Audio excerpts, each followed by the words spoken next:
বিশ্বের নানা প্রান্তে যুদ্ধ বাজিয়ে দিয়ে এবার নিজের দেশেই অশান্তির আগুনে পুড়ছেন মার্কিন রাজনীতিবিদরা, সেই সাথে পোড়াচ্ছেন সাধারণ মানুষদেরও।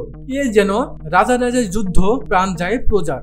ক্ষমতাসীন রিপাবলিকান ও বিরোধী ডেমোক্রেটিক পার্টির রেষারেষিতে সেই দশাই হয়েছে যুক্তরাষ্ট্রের দরিদ্র জনগোষ্ঠী। চলতি অর্থ বছরের বাজেট পাশে পার্লামেন্টের দুই কক্ষের দ্বিমতকে কেন্দ্র করে শাটডাউনের প্রভাবে যুক্তরাষ্ট্রের 4 কোটির বেশি নাগরিকের খাদ্য সহায়তা বন্ধের সংখ্যা তৈরি হয়েছে। কেন্দ্রীয় সরকারের চলমান অচলাবস্থার কারণে নভেম্বর মাসে নাগরিকদের খাদ্য সহায়তা দেওয়া সম্ভব হবে না, অর্থাৎ ভর্তুকি দেওয়ার তহবিল নেই। 10ই অক্টোবরেই এই পূর্বাভাস দিয়েছিল দেশটির কৃষি মন্ত্রণালয়। সোমবার আল জাজিরার এক প্রতিবেদনে বলা হয়েছে, বিবৃতিতে নভেম্বরের শুরু থেকেই এমন পরিস্থিতি তৈরি হতে পারে বলে সতর্ক করেছেন মার্কিন কৃষি মন্ত্রণালয়। ওয়েবসাইটে দেওয়া বিজ্ঞপ্তিতে বলেছে, মূল কথা হচ্ছে তহবিল ফুরিয়ে গেছে।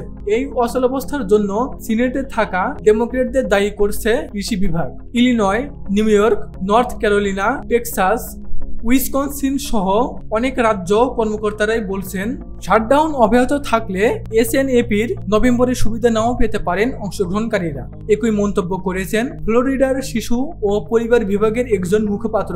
বলেন, শাটডাউন নভেম্বর পর্যন্ত অব্যাহত থাকলে এসএনএপি সুবিধা প্রদান করা হবে না। তথ্য বলছে, মার্কিন নাগরিকদের প্রতি 8 জনের মধ্যে একজন সরকারি সাপ্লিমেন্টাল নিউট্রিশন অ্যাসিস্ট্যান্স প্রোগ্রাম ভর্তুকির ওপর নির্ভরশীল। এটি অনেক পরিবারের মুদি খাদ্য সামগ্রীর বাজেটে অত্যন্ত গুরুত্বপূর্ণ ভূমিকা রাখে, বিশেষত ফল, শাকসবজি, মাংস, দুগ্ধজাত পণ্য এবং রুটি।